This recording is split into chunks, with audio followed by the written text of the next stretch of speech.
Kayab ti panagdaydayaw. Ti agnaed ti salinong ti kangatuan ken ti panalaknib ti manakabalin amin, mabalin ako na iti apo, sika ti kamang ken salaknib ko, sika ti Diyos ko, ken agtalekak. Ilisi na kanto kaliti pagad di kaamu, kani ti makapataya sakit. Sa lukuban na kanto digiti payak na katawan to ti pakananwam. Sa lakniban kan aywanan na kanto ti kinapudno ti apo. Awan to ti kabuteng mo, iti rabii, uray pay ti panaasumyag ti aldaw, di munto kabuteng ti didigra adumteng iti sipnget, wenno ti angol nga agpapatay iti lawag. Uray sa nga ribo ti matuang iti sikigam, kan sa nga 10,000 ti mapasag ti lawlaw mo. Saan kanto madangran? May matangam tuno kasano ti panakadusa ligiti managdakdakes at tao. Agsipod ta pinagbalin mo ti apo akamang mo, ken ti kangatuan asa laknib mo. Awan to ti dakes mapasamak ken ka, ti taeng mo awan to met ti dumteng adidigra. Taibaw to ti Diyos dagiti angheles na mga iwan ken ka. Tapno ti sa di naman napapanam sa lakniban da ka. Kalagitim imada tapayaan da kanto, tapno sa na madunor ta sakam iti bato. Ibadek munto ti leyon ken ti uleg, ipayat munto ti narungsot a leyon ken ti nagita nga uleg. Kunati Diyos, isalakan konto digiti agayat kanyak, ket sa laknibak to ida tamuda tinagan ko.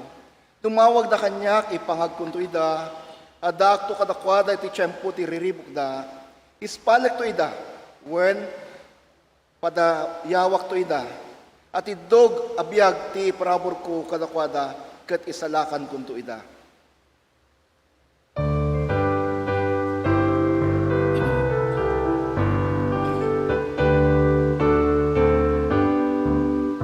Naranyag ay tuyang lawita, tuloy pusok sa ranyag, naawat di makapadak, ni Jesus nilawag, unanyag alawag naranyag, anang sinag pusok kenriknak, tiro pa ni Jesus na ilas, isot silaw kararwa. Nananag na ituyal dawita, ni Diyos nituyata. Tuy pusok inamarik na, ayat ken grasya na. Unarnyag alawag narnyag, anak silag pusok ken rignak, tiro pa ni Jesus na inas, isot silaw kararwag. Narambak na ito'y aldawita, nayawayat ada, nilangit tinagapuan na, marabulay dumang, unarnyag alawag narnyag, anang sinag pusok ken riknak, tiro pa ni Jesus na imas, isot silaw kararwag. Kararag tayo. O apo mi a Diyos aman nakabalin amin, agyaman kami ti daytoy manen nga aldaw nga adda kami nga umay agmay maysa nga agdaydayaw ken agyaman kadagiti aduunay a parabor mo kada kami. Iti panang salaknib mo kada kami tinaldaw aldaw ken itinasayat a salunat mi. Bendisyon am apo ti tunggal maysa kada kami kastamet iti pastor mi mangibingay kadagiti sasaom. Pakawanem kadi apo dagiti baspasul ken nagkurkurangan mi apo. Ket dawat mi apo manen iti panangipaay mo kadagiti kasapulan mi ti inaldaw-aldaw. Anyaman apo pakasikuran mi sika pumaapo ti kamang mi. Daytoy apo ti dawat ken kararag mi tinasamit anagan mo Jesus. Amen.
Good morning! You know. We praise and thank God sa presensya ng bawat isa sa atin sa pananambahang ito. Dayawen ken pagyamanan tayo ti Dios iti presensya ti sumagtungalmay sa katatayo ti daytoy panagdaydayaw. At datayon kakabsat ti muna bulan iti Pebrero. O no, muna bulan. Muna alawas ken muna Domingo ti Pebrero. Kung naman lang naman adu ti bulan ti Pebrero aya. At datayon ti muna Domingo ti Pebrero. This is the first Sunday of February, our love month. Next Sunday, February 11, that will be our love Sunday in this church. Ket no love Sunday, kasi narami tayo di last year at the renewal of marriage vows. Renewal of marriage vows. Kat daytoy kat maaramid kay iti amin as services itatan. Last year kat iti Ilocano ken and then si Maruno ti contemporary di last year. Gamitat ta aramidan and daytoy kay iti amin our worship services sayo next Sunday. Gapuna, and so sa mga mag-asawa diyan, huwag niyong kalimutang dalhin ang inyong mister, inyong misis. Dapat dalawa kayo na nandito upang sa ganun ay gawin natin ang renewal of marriage vows ninyo. Kahit na yung mga bagong kasal pa lang. Mga inaanak namin nung Nobyembre. Pwede kayo. Meron nga akong kinasal January. Tapos dahil sa February ang Love Sunday ng simbahan, aba, pati sila. Sabi ko, isang buwan pa lang kayo, nagpapanibago na kayo. Baka malimutan namin, Pastor, sabi nila sa akin. So, next Sunday will be Love Sunday. We'll have our renewal of marriage vows. At magkakaroon ulit tayo ng grand entrance sa mga couples. Yung mga gustong maging maids of honor or matrons of honor at mga flower girls. Paganda-handa na kayo. Magsabi lang kayo sa akin, o di kaya kay Ethel, o di kaya kay Ate Marlene, upang maisama namin kayo sa processional or entrance ng mga para sa renewal of marriage vows. At syempre, be on your best dress and best nakasuutan. Kayong mga couples. Kayong mga mag-asawa. So, again, sa mga gusto maging flower girls, matrons of honor, baka mayroon din gusto maging flower base dyan.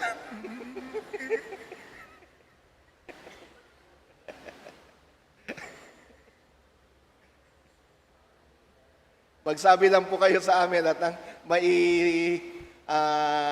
plano natin na maigi.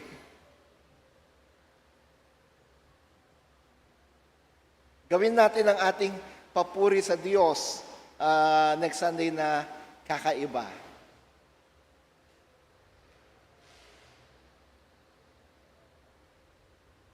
Sorry na lang sa mga nagbabalak na magpakasal, di na po kayo may habol next Sunday.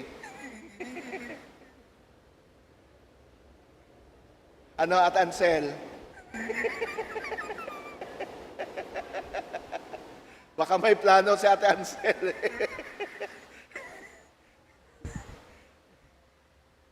Anong mudra?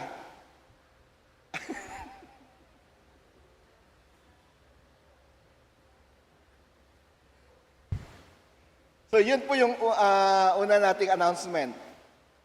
Renewal of marriage vows, that will be next Sunday. At meron din po tayong Love Sunday special offering para dyan.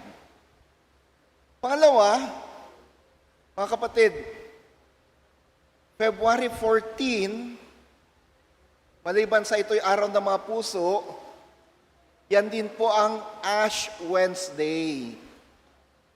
Magsimula ang Kwaresma or Lenten season sa February 14.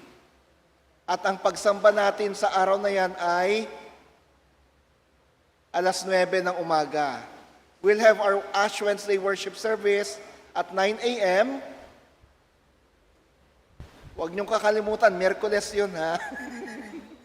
May nagtanong kasi sa meeting namin, Pastor, anong araw yung Ash Wednesday?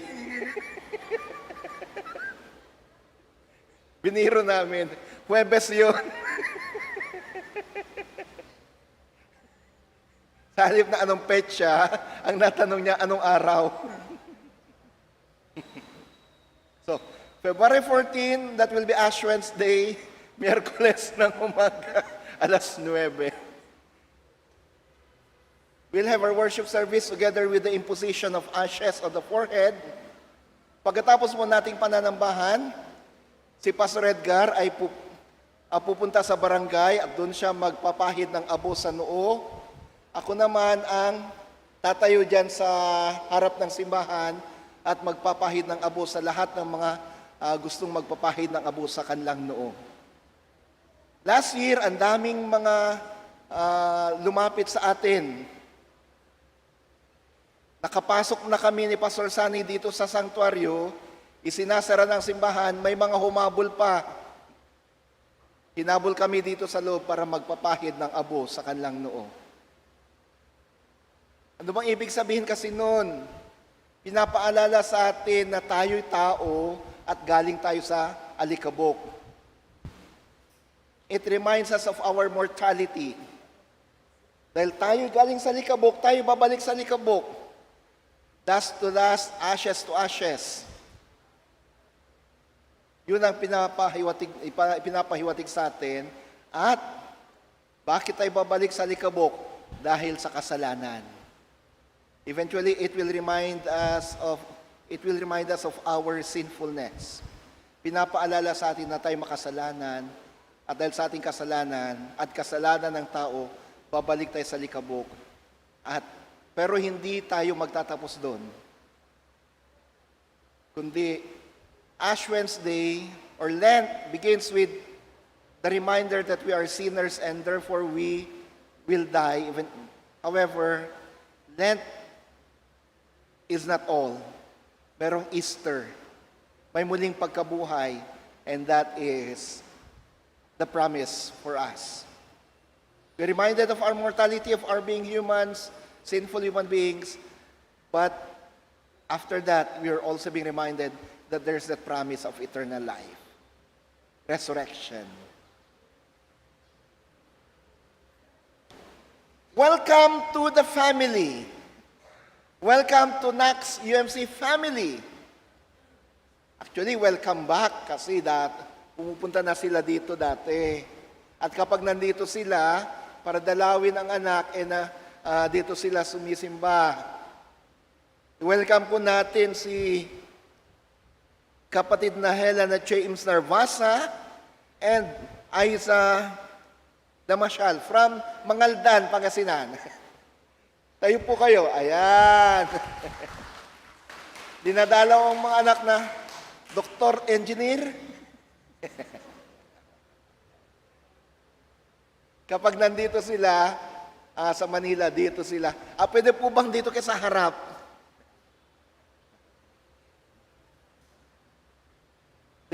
They make NACS CMC their church here in Manila. Every time they're here in Manila. Tayo po kayo dito sa harap. Ayan.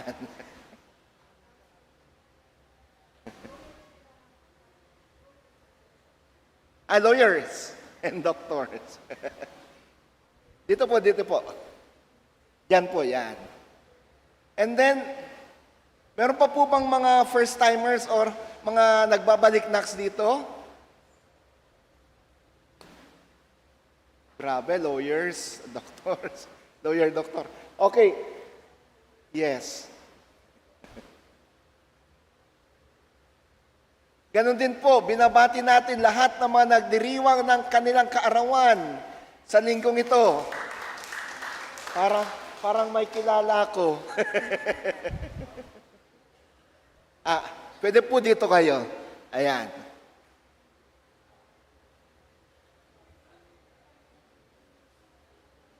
Yung mga birthday celebrators dito naman. Marites Asuncion. Si Teacher Tess. Lanica Tabili, Mary Rose Tira, Mirna Manjares, Lynn Verman, Rodrigo Caligia, Charmaine Valenzuela, Divina Gracia de la Cruz, Lucille Artificio, Dr. Nanet Reyes, Alan Capili, Dorcas Marcelo, Emil Janco, Mara Ortega, Marisa Beatriz Taclas, Bridget Hilary Cruz, John Pagaling, Loreto Dawa Jr., Ariel Navarro, Jessica Batalyon, Rickson Asibar, di pa naisama yung pangalan ng mga taga-Muñoz. Andyan.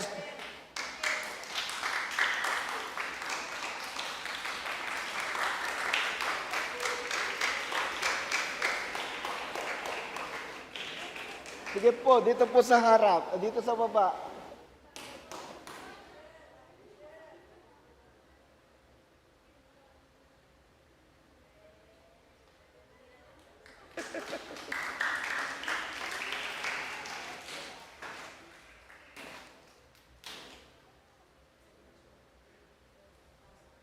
Yan. Ate Marlene, may sapat pa ba tayong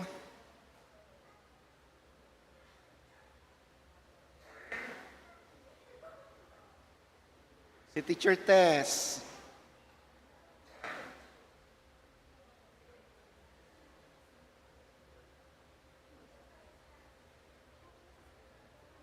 At thank you sa Vasquez family, sa ating mga tokens. Happy birthday and welcome to the family. Sige po, can we just extend our hands toward them and let us pray for them? Maraming salamat, O Diyos, sapagkat Ikaw ang Diyos na buhay, Diyos na nagpapala, Diyos na kumakalinga. Sa harapan namin, Panginoon, ay ang kapatid na Helen, James at Aiza. Mula sa mga aldan, sa pagdalaw nila sa kanilang mga anak dito sa Maynila, dito sila sumamba. They made this church as their home church away from their home church in the province. Lord, sa pagsama nila sa amin sa pananambahan, dalangin ko, pagpalain sila, ingatan sila. Ganon din ang kalang mga anak. Lawyer, doctor, gawin silang matagumpay. Gawin silang matagumpay. Pakinggan ang kalang mga kahilingan sa iyo. Ganon din, Panginoon, ang mga kapatid na nagdiriwang ng kanakaarawan. Narito rin po sila sa aming harapan. Sa iyong harapan. Salamat po sa bagong taon na pinagkaloob niyo sa kanila. Sa bagong buhay, bagong kalakasan. Dalangin namin, Panginoon, makaingatan sila. Pakinggan din ang kanilang mga panalangin. I-bless niyo sila. Muli, salamat po sa bagong taon na pinagkaloob niyo sa kanila. Ganon din, Panginoon, sa lahat ng mga nagdiriwan ng kanilang karawan, wedding anniversary, saan man sila ngayon. Kasama na po yung mga nasa online worship. Release your blessing. Release your blessing. Benisyon namida wapo, parabura mida, sa lakniba mida, aywana mida, denggam dagiti karkararagdaken ka. Tinagan mo Kristo, dahil ito'y kararag mi, Amen. Happy birthday to you. Happy birthday to you. Happy birthday, happy birthday. Happy birthday. And God bless you sa mga bisita natin. God bless you always. God bless you. God bless you. God bless you always. Happy birthday and God bless you po.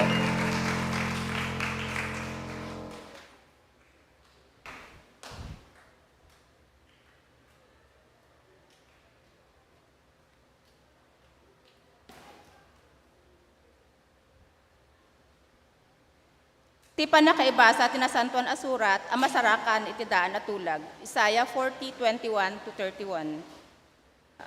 Diyo kadi amo, diyo aya na damag, awan kadi nang ibaga kada kayo, idi ununana, diyo kadi nangeg, no kasano anang rugi ti lubong, pinaraswa ti agtugtugaw ti trono na, iti nangatwen ti timbukel ti daga, kasladudon, kababasit dagiti tattao, iti baba.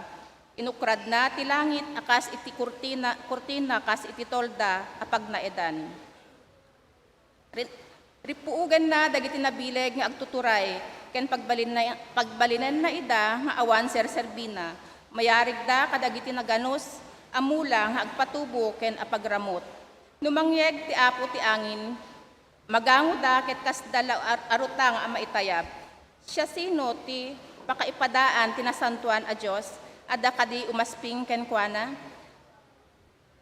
Tumangad kayo titangatang, sa sino tinang parswa, kadagiti bitwen a makitayo, iti mangidalan kadagiti kadakwada akas la almada. Amuna numanuti bilang da, ket awagan na tinagan ti tunggal maysa, dakkel unay tibileg, ken panakabalin na, awan ti mapukaw, uray maysa kadakwada. Diyo kadi ammo, diyo aya na damag, ti apo ti agnanayon a Diyos, pinarsuan natin entero alubong, pulos adi mabannog wenno kumapsot, awan makatukod ti pampanunuten na, papigsaen na dagiti nakapuy ken nabannog. Uray dagiti agkabanwag, kumapsot da, ket dagiti agtutubo, mapaksuyan da. Daytoy ti sao ti apo. Agyaman tayo iti Diyos.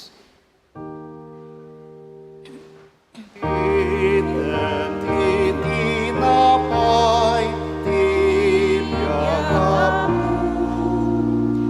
amaripay, ito'y kararwak, kas manantet mo chay, den at paybay, kadagiti taon na bisinan.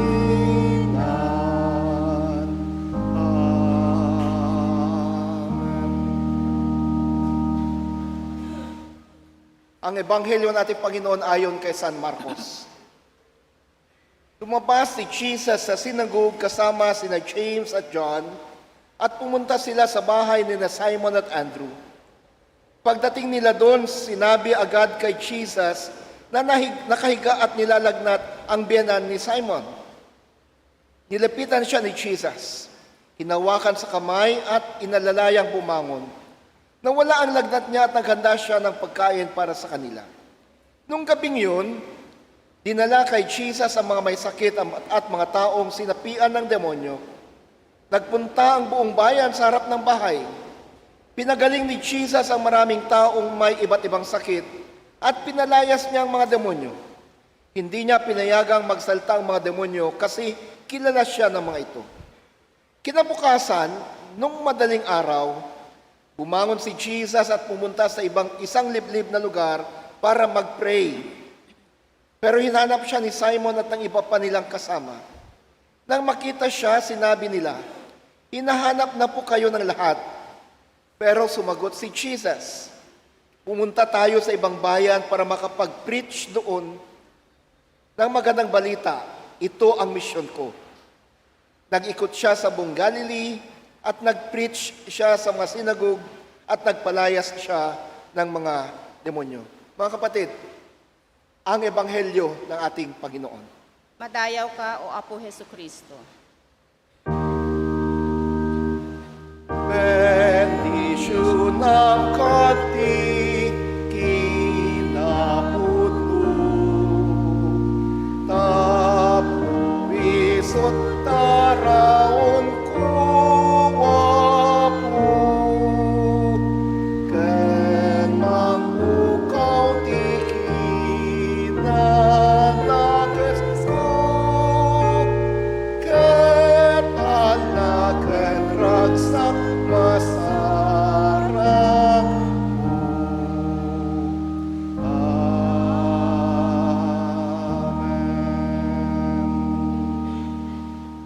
Intay mangigan, ti mensahe ti kanta, babaen ka Tinax Ilocano Choir.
For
Thank you, choir.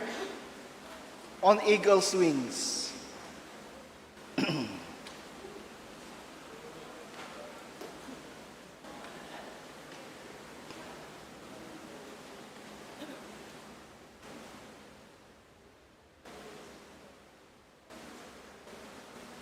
Abangan nyo rin ang solo version niyan sa Si Jesus ay Kasama.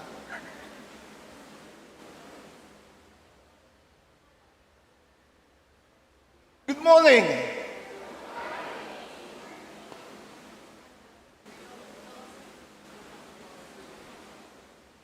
Yung kanta ng choir natin, mga kapatid, ay galing sa Awit 91, 91. You who dwell in the shelter of the Lord. Yan po yung ating call to worship ngayon. Kung papansinin nyo yung ating liturgy, printed liturgy, it's from Psalm 91. On eagle's wings. And He will raise you up on eagle's wings.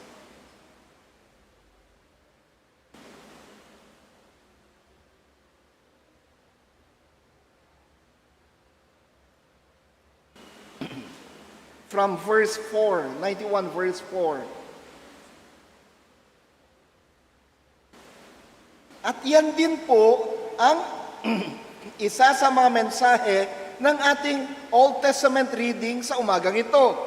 Mula sa Isaiah chapter 40, verses 21 to 31.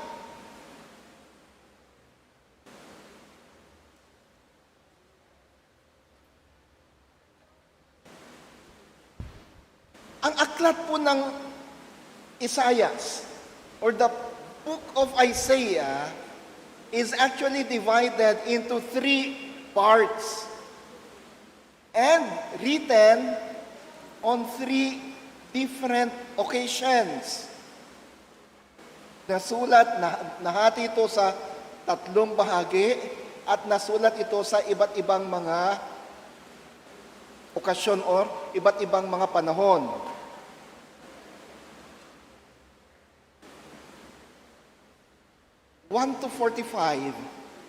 Chapters 1 to 45 tells us of the experience of the people of Israel before exile.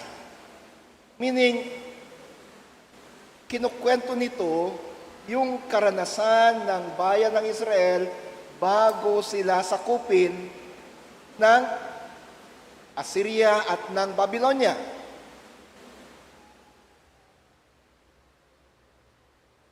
(46 to 55), kinukwento naman ito yung karanasan ng mga Israelita nung sila'y nasakop na at dinala ang karamihan sa kanila palabas sa Israel. Natalo Israel sa giyera, yung mga malalakas, matitipuno, magaganda, walang sugat o walang disability, they were exiled. Hinuli sila at dinala sa ibang bansa or ibang kaharian. Dinala sa Babylonia, dinala sa Assyria. Maalala nyo sina Daniel? Daniel at ang kanyang 3 mga kaibigan? Ilan lang sila sa mga Israelita na inialis sa Israel at dinala sa Babylonia. Ano ang natira sa Israel? Mga matatanda, yung mga pilay, walang putol ang kamay, mga tira-tira sa giyera, yung mga walang kakayanan. Yun, sila yung natira sa Israel. Sa 46 to 55 yon. 56 to 65, or hanggang sa huling chapter ng Isaiah, ito yung 3rd part ng Isaiah. Kinukwento, isinasalaysay naman ito yung karanasan ng mga Israelita nung sila'y nakabalik na sa Israel. So, tawag natin dito pre-exilic, 1 to 45, kasama yung chapter 40 dyan. Pangalawa, exilic, sila'y nasa exile, sila'y nasa ibang kaharian. And then yung pangatlo, post-exilic, pagkatapos ng exile, nung nakabalik na sila. Pero pansinin nga natin, ano ba ang sitwasyon ng Israel bago sila matalo sa giyera? What was the situation of Israel then? Mga kapatid, sa pangunguna ng mga hari ng Israel, ang Israel ay gulong-gulo o nasa kaguluhan. Talamak ang pagsamba sa iba't ibang mga Diyos. Talamak ang krimen.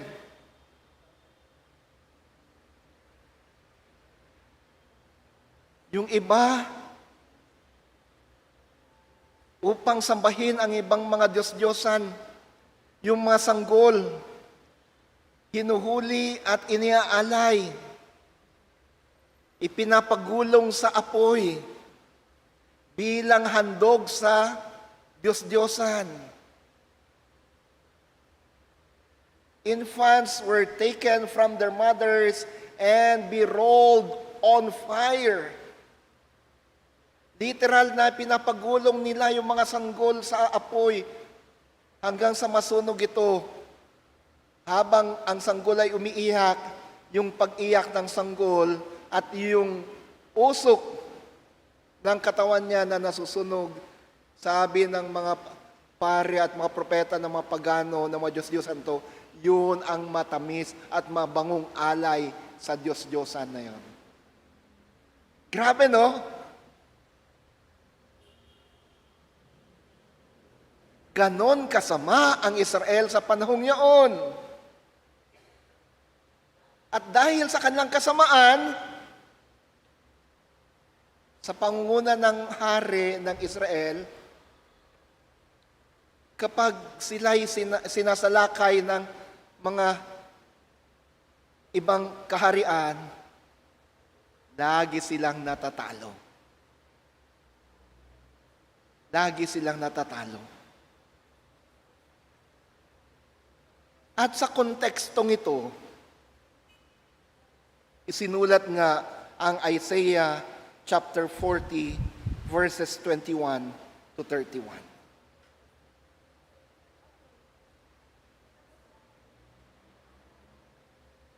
Gusto kong basahin natin muli. Sabi dito, di nyo ba alam, di nyo ba nabalitaan? Wala bang nagsabi sa inyo sa simula pa lang? Di nyo ba naintindihan kung paano nag-umpisa ang mundo? The author of Isaiah begins with, bakit? Di nyo ba alam? Wala bang nagsabi sa inyo patungkol sa kung sino ang may lalang sa mundo? Siya ang nakaupo sa taas ng lupa at parang mga tipaklong lang ang mga nakatira sa lupa. Niladlad niya ang langit na parang kurtina at tinatayo na tulad ng tent para tirhan. The author of this book, yung sumulat sa aklat na to, sinimulan niya yung kanyang argument sa mga Israelita sa pamamagitan ng pagpapahayag sa kadakilaan ng Diyos. Rinugyan natin panangipalagip, kaligit tao ti Israel, babanti panangipalagip na kadakwada, ti kinadayag ti Diyos. The greatness of God, the glory of God.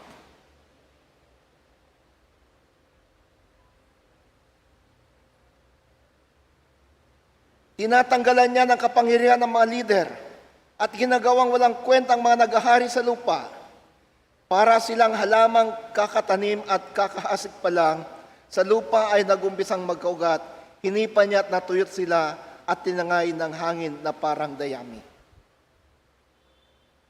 Dahil nga sa ang mga hari, mga naging hari ng Israel, ang sila pang nangunguna sa pagsamba sa iba't ibang mga Diyos. Maliban kay Yahweh. Inihalin tulad ngayon ng sumulat sa aklat sa Diyos at sa ikinompare niya ang Diyos sa mga hari ng Israel. Sabi ng sumulat, yung inyong mga hari dito sa lupa, yung mga hari ng Israel na nagdala sa inyo, nanguna sa inyo upang sumamba sa ibang Diyos maliban kay Yahweh, parang mga katatanim lang na lupa na kapag hinipa ng Diyos ay mabubunot na. Bale, wala silang kakayanan. Parang sinasabi ni Isaias, bakit nyo sila sinusunod? Bakit kayo natatakot sa kanila? Bakit nyo sila sinusunod sa pagsamba sa iba't ibang mga Diyos at hindi si Yahweh lamang? Kumpara sa kanyang kapangyarihan at kapangyarihan nila, bale wala sila.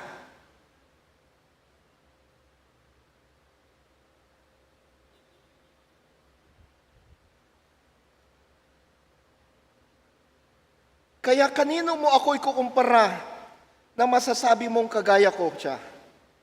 Sabi ng banal na Diyos. And then, tumingala kayo sa langit. Sinong gumawa ng mga nakikita nyo doon? Mga hari ba? Hindi. Ang Diyos lamang. Nilid niya ang mga ito na parang army. Tinatawag lahat sa pangalan. Dahil sa lakas at kapangyarihan niya, walang nawawala sa mga ito. Grabe, di ba? Kung paano na lamang i-describe ng sumulat sa aklat ang kapangyarihan ng Diyos. You can just imagine how the author of the book describe the greatness and the glory of God. The makers of the stars, the sun, and the moon. The maker of the universe. His glory, His power is beyond comparison. His power, His glory is not uncomparable, indescribable. Hindi natin kayang i-describe. Walang kapantay sa kadakilaan at kapangyarihan.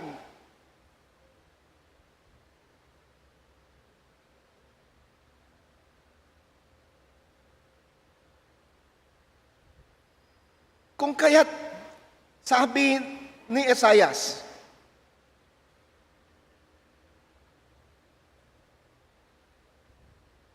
di mo ba alam, di mo ba nababaltaan si Lord ang Diyos magpakailanman ang nag-create sa mundo?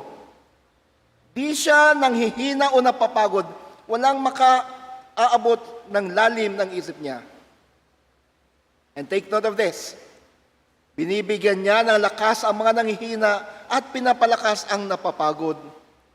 Kahit mga kabataan nanghihina at napapagod, natutumba dahil naubusan ng lakas.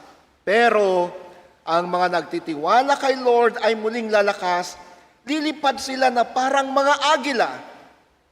Tatakbo sila pero di mapapagod, lalakad pero di manghihina. Mga kapatid,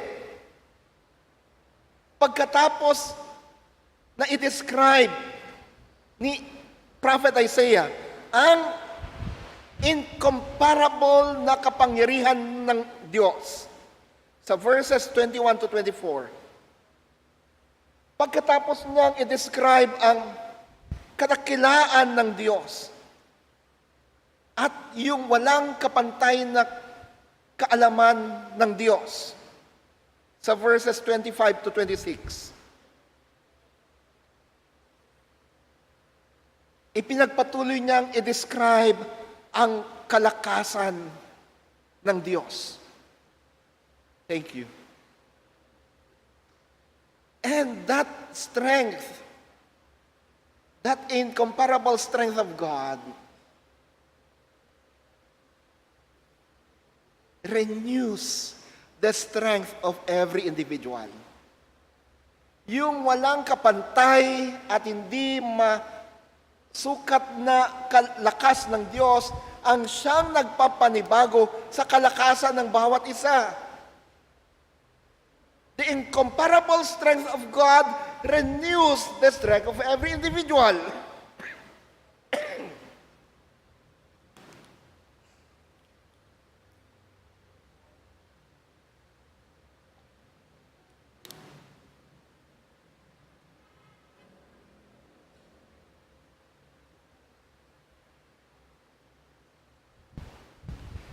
Sabi ni Isaias, sa panahon na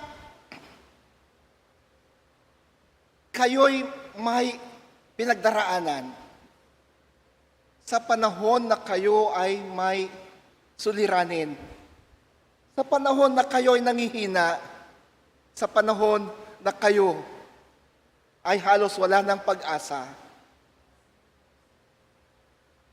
kagaya ng nararamdaman at nararanasan ng mga Israelita noon. Alalahanin niyo si Yahweh. Alalahanin niyo si Yahweh. Siya na walang kapantay sa kapangyarihan. Siya na walang kapantay sa kadakilaan. Siya na nagbibigay ng panibagong kalakasan.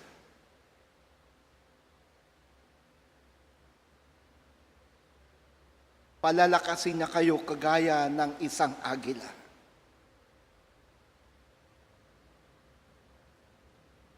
He will renew your strength, the strength like that of an eagle. The strength like that of an eagle.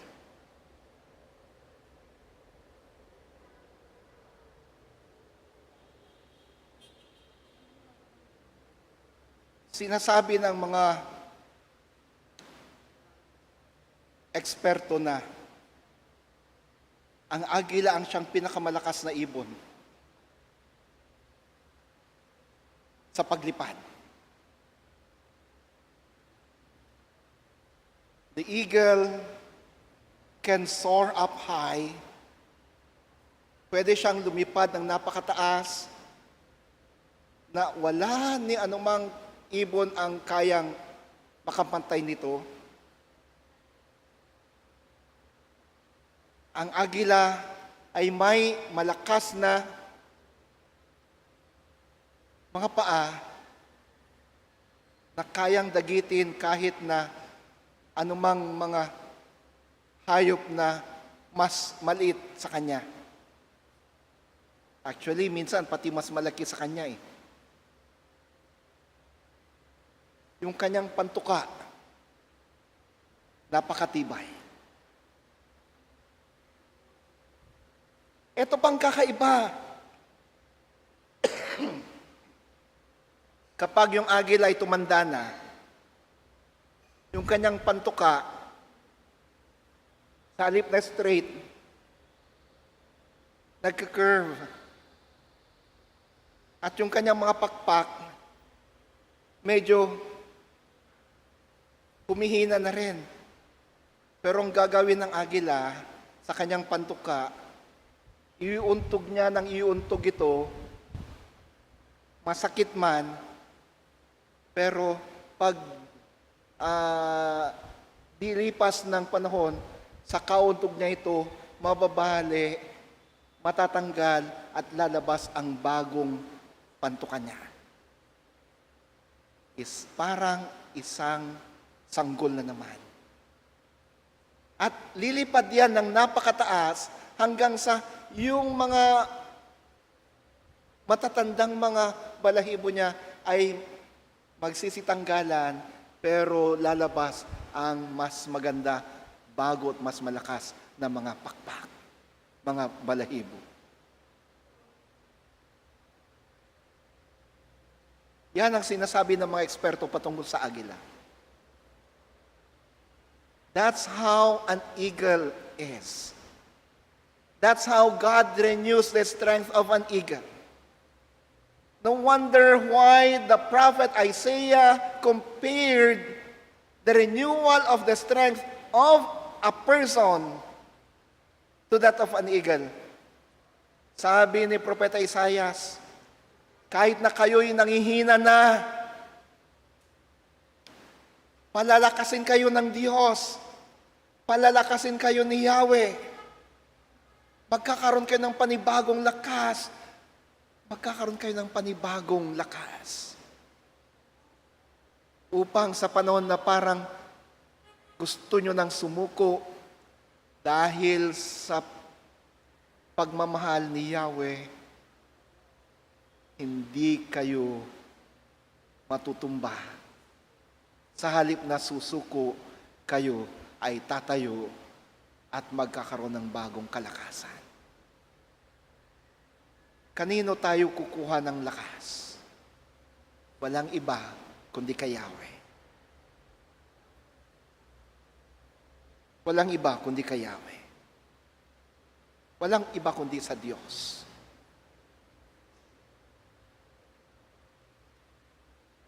Minsan, mga kapatid,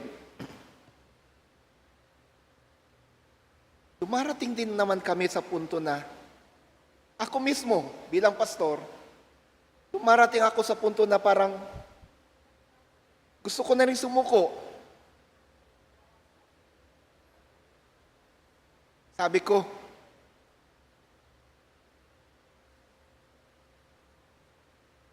bakit? Teacher din naman ako ah. Pwede akong magturo.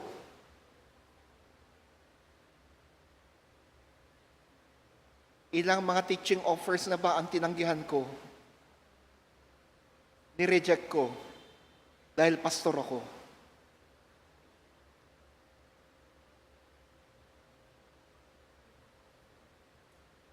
Ilang universities na rin, colleges, pati seminaryo, ang nagsabi sa akin na gusto nila akong kunin.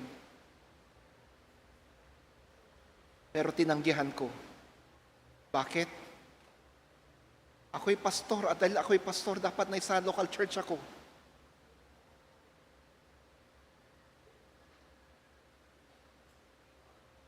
Pero sa aking pagiging pastor, dumarating din naman yung mga panahon na parang gusto ko na rin sumuko. Lalo na kapag dumarating yung mga suliranin, mga problema sa simbahan, mga pagsubok sa simbahan. But when those moments come, I praise God. Bakit? Pinapaalala ni Yahweh yung verses na ito. At pinapaalala niya sa akin yung kanta na On Eagle's Wings.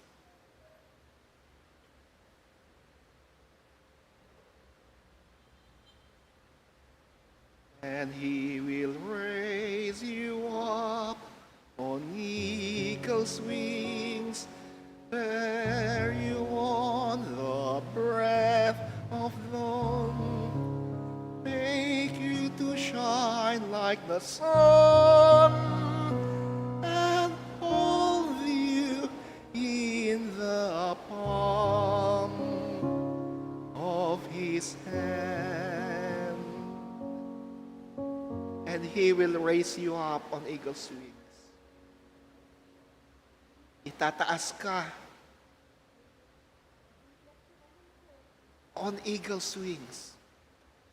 Doon, sa pakpak ng agila, the Lord will lift you up. When you are down, when you are filled with sorrow, filled with pain, when you feel that everything seems hopeless, always remember this. You have Jesus. You have God who is always ready to lift you up. Not just to lift you up, He is there ready to lift you up on eagle's wings. He can lift you up so high that you can overcome everything. Pwede mong mapagtagumpay lahat ng mga yan.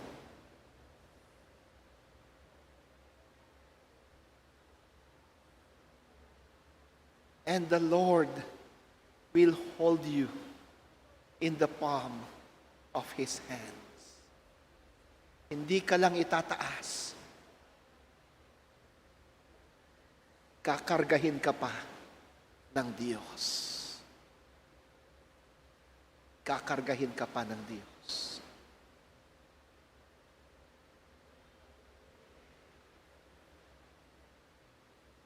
Rejoice, dear friends. Magalak tayo sapagkat ito ang ating Diyos. Ito si Yahweh. Ito si Jesus. Ang siyang nagbibigay ng panibagong kalakasan. Ang siyang nagbibigay ng pag-asa. Ang siyang nagtataas sa atin. Siyang kumakalinga sa atin. Siyang nagbibigay ng bagong pag-asa at kalakasan sa atin. Magandang umaga po sa atin lahat. God bless us.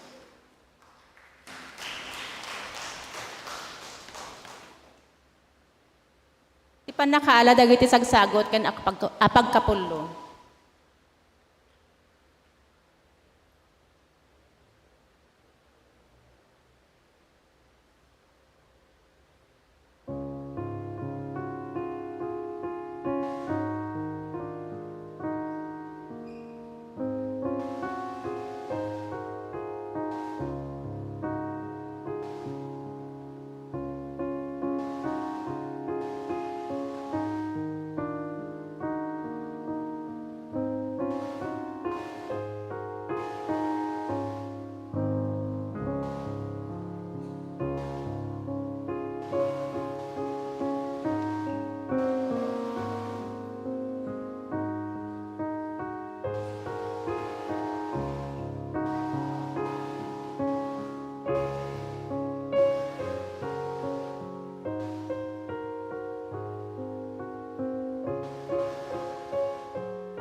Kararag tayo. At tuyo apo, awatam kadila gito'y adaton mi, may ayo ka kadiga po kadito'y, benisyonan dagito'y kat aramatam dagito'y tapno may palpalawa pa iti Evanghelium, kandik pagariam. Receive this gift, O Lord. Bless this. Use this for your kingdom. Bless your people who gave this. May they continue to receive your bounty. In your name, O Christ. Amen. Agtilan tayo nakatakder para ti Santa Comunion.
Tiapod da kada kayo.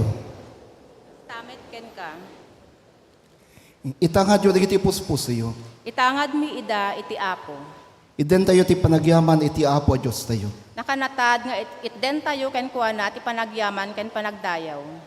Isut may tutup na imbag kan may parbeng iti kanayon kan sa dinuman nga ramidan ti panagyaman kan kawapo ama man nakabali namin na marswa ti langit kan daga. Idi rabi nga nyawat na ti bagi na may pay kada kami nangalay ti tinapay nagyaman kan ka pinisi na ti tinapay kat ented na kay dala na kinunana alain nyo kaninyo daytoy ti bagik amay daton kada kayo aramidan nyo daytoy apakalaglagipan kanyak. Kalpasan ti panarabiin ang ala ti kopa, nagyaman kan ka, intad na kayo tadala na akin o nana. Uminom kayo ti daytoy, dakay amin. Daytoy ti darak ti barotulag, naiparukpog po kada kayo, kan kayo tado. May paay ti panakapakawan ti ibasol, aramid nyo daytoy, amasansan, kas, pakalaglagipan kanyak. Iparupok mo ti Santo Espiritum kada kami anatipon-tipon ditoy, kan kadagitoy at tinapay kan kopa. Aramidam dagitoy kada kami abagi kan dara ni Kristo. Tapno ti daytoy alubong agbalin kami abagi ni Kristo anasubot ti dara na. Baban ti Espiritu pakipakay kaysa na kami kan Kristo kan iti tumunggal maysa, kan iti ministeryo ti daytoy alubong. Ang ingat ya ay ni Kristo ti maudi a panagbaligi. Kat makipagrambak kami kan kuana iti nailangitan a padaya.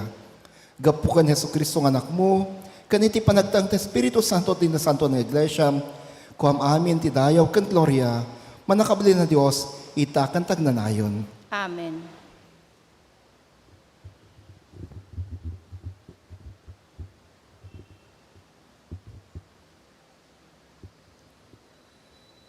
Titinapay, ngayon tayo pisyen, kat iso ti panakairaman tayo, iti bagi ni Kristo.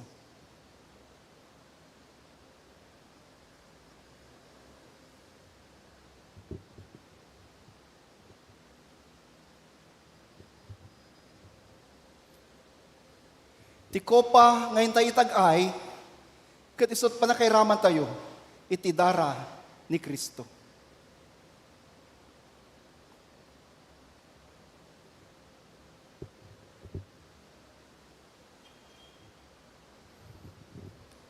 Kakabsat tila misanti apo nakasagana, umay kayo, aglakam kayo. Adda talong nga estasyon, wano, kastoy taramiden tayo. Umaawits kayong umay agparintumeng, kada ito'y pagparintumengan. Kat idanon kada kayo, dagiti communion stewards, ti elemento ti Santa Comunion. Aram, inton maawat yo ti elemento, ti tinapay kan kopa, mabalin yun nga inuman, kanan kininuman na dagos, kat si kakararag kayo mga awat ka dito'y, kalpasan na mabalin yun, iti agsubli, iti pagtugawan nyo.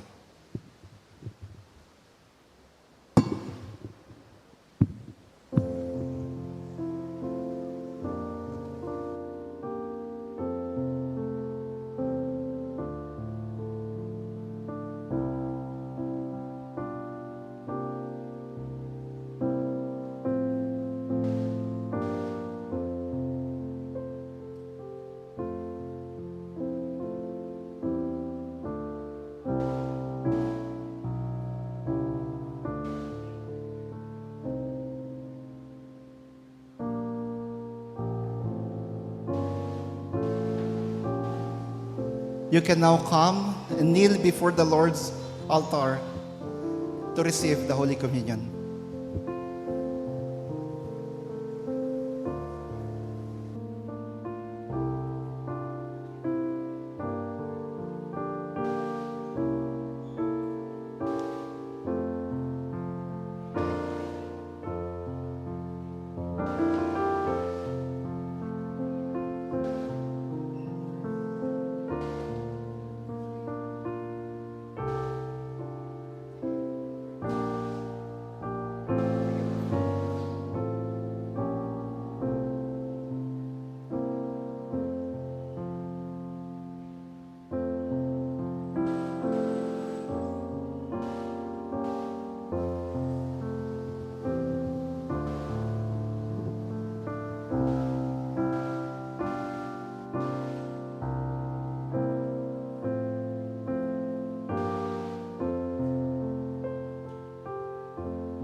Naited kada kayo ita, ti bagi kandara ni Kristo.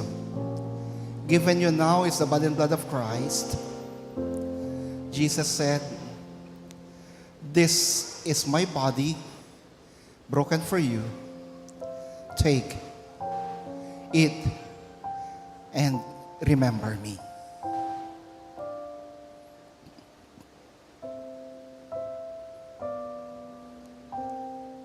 Jesus said,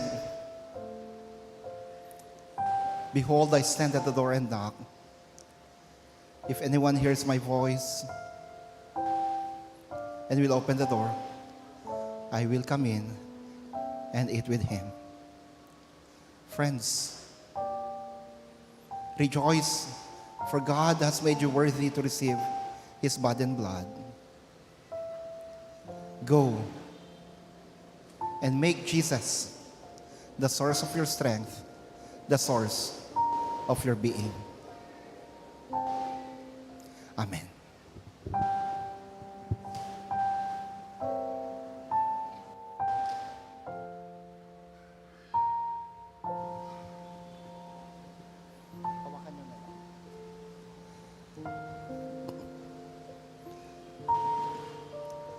Sa mga hindi pa po nakakatanggap ng komunyon, ito po yung pagkakataon na kayo'y lalapit na at nang tumanggap ng banal na komunyon.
Jesus said, "This is my body broken for you.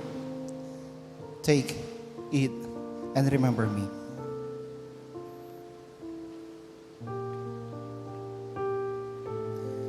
"This is my blood poured out for the forgiveness of your sins.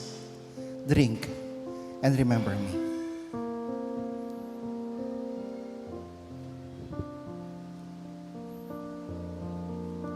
Go and declare that Jesus is with you. Go and declare that Jesus is the source of your strength, the source of your life. Amen. Amen.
Datayamin ti kararag ti panagyaman.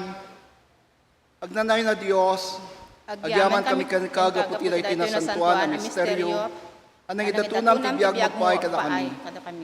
Patgab taptumapan kami ti lubong. Babandi pa nakabalin ti Espiritu. Kasi ted mi ti biyag mi kayo sabsabali. Tinagan na si Kristo nga po mi. Amen.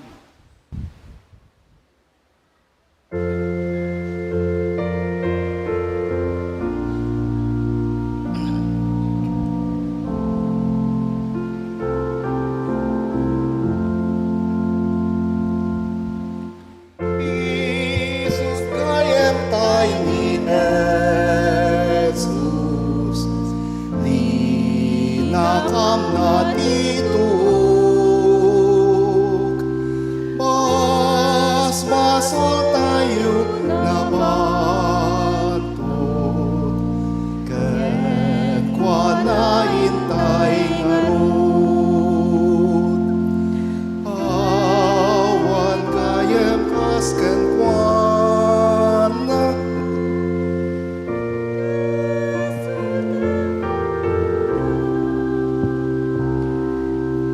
ket ikararagtay kuma.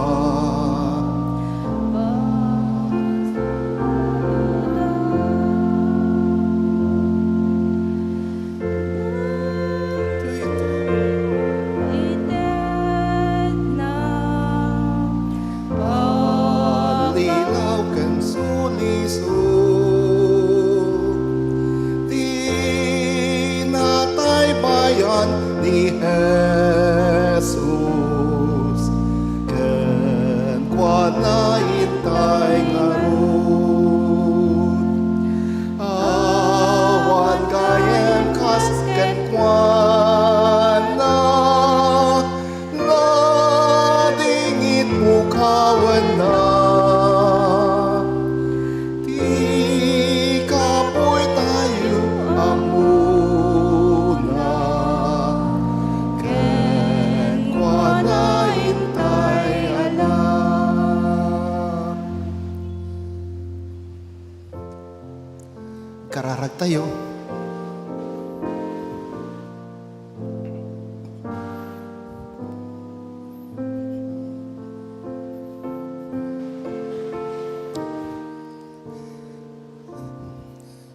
Iti daytoy kanito ti panagkararag o Dios umasidag kami kan ka. At tuyo apo di kiti anak mo. Iya sidag ko'y daken ka ita. Denggam ka di wapo ti karkararag daken ka. Denggam ti daw dawat daken ka. Kay ti so amin ang masaksakit, ipaay mo ka di ti panakaagas ka na kwada. Kaya iti daan iti parikot, relasyon, pinansya, parikot ti trabaho, ken anyaman payakita. O Diyos,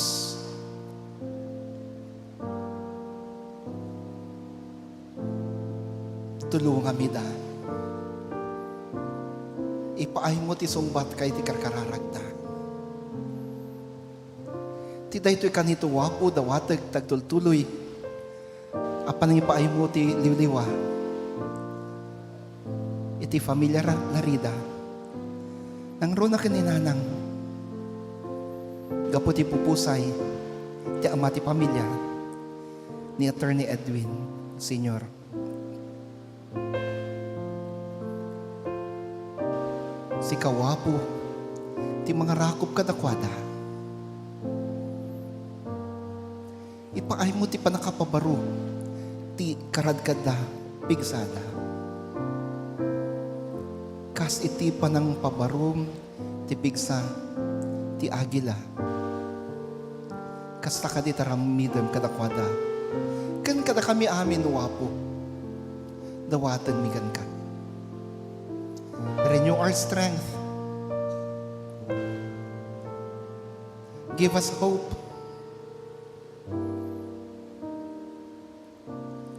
give us the confidence that we can overcome whatever trial, whatever sickness, whatever pain, whatever trouble we are in right now.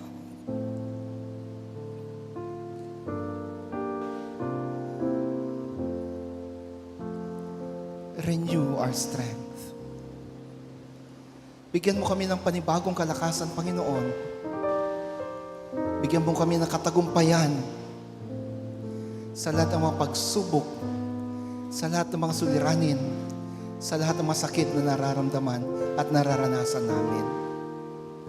Sa inyo lang kami nagtitiwala, O Jesus. Sa inyo lamang kami nagtitiwala, O Diyos. Panginoon, tinatagubili namin ang aming buhay sa iyo. Tinatagubili namin ang aming lahat-lahat sa iyo. Salamat po sapagkat alam namin na kami inyong pinapakinggan, kami inyong sinasamahan. Muli, ako'y nananalangin para sa simbahang ito, para sa lahat mga kapatid na narito ngayon at sa mga nasa online.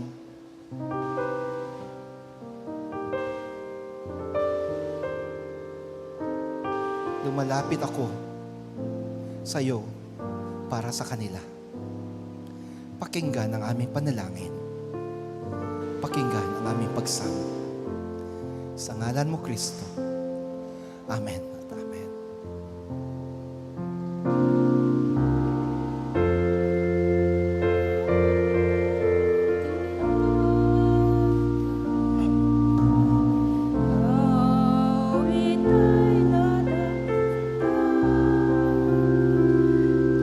Di manubutay ang muna, ken kwa na intay na. Nuyaw ken kat umapay, ni Jesus di ka mangam. Itenan tuti saranay, kental na di agsartan.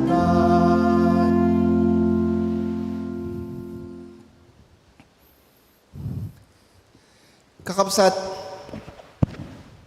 Ti Dios na asikan ayat, ti Dios ipaay na ti panakapabaro, ti bilag, karadkad, kadpigsa kada tayo. God gives us renewed strength.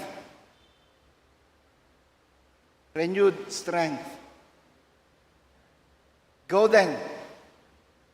Umayo kayo at ipahayag ito sa lahat ng dako.